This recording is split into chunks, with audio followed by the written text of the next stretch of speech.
Good morning, good afternoon, good evening. This is Property Management 101, and today we'll be discussing the 3 best practices to put your property in a good position to handle a storm. If you've not already done so, please watch my disclosure video as well as my why I do this video. And if you find this video helpful and learn something new, please don't forget to like, subscribe, and turn on those notifications.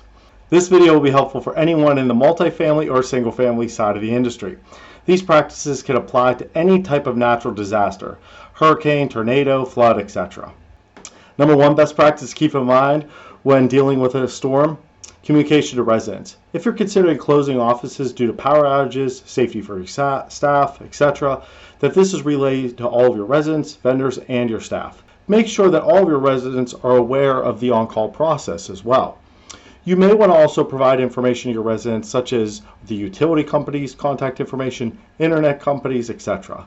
You may also want to encourage any residents to turn any work orders that are pending prior to you closing your offices.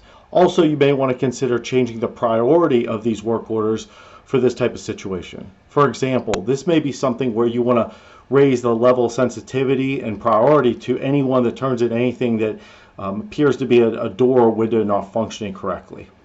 Number 2 best practice to keep in mind when dealing with a storm: have a plan ready. Ensure during this time that all staff know what their role is and their job duties are during this time, as well as what other employees' job is. This will be important to ensure that everyone is aware who's on call, who is not, who is the backup. This is a good time to ensure that everyone has everyone else's cell phone numbers. Also consider part of your plan a thorough walkthrough after the storm passes to walk the property and check for exterior damage like roofs, siding, furniture, etc.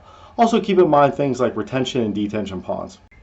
Number 3 best practice to keep in mind: make sure your vendors are ready. Make sure that you have at least 2 vendors per trade, as it is likely if you're needing their services, other properties will as well.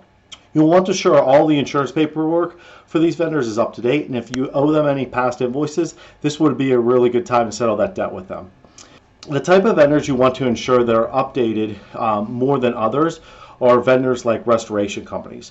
These are the most common companies that are used during the time of a storm. When your property goes through this type of situation, it can be a very stressful time for you and your staff. It is important that you put yourself and the staff in the best possible position to be safe and to minimize the damage of the property. I hope you found this information helpful that I shared today and made the process a little bit easier for you and your team. And if you find this information helpful, learn something new, please don't forget to like, subscribe, and turn on those notifications. Stay safe.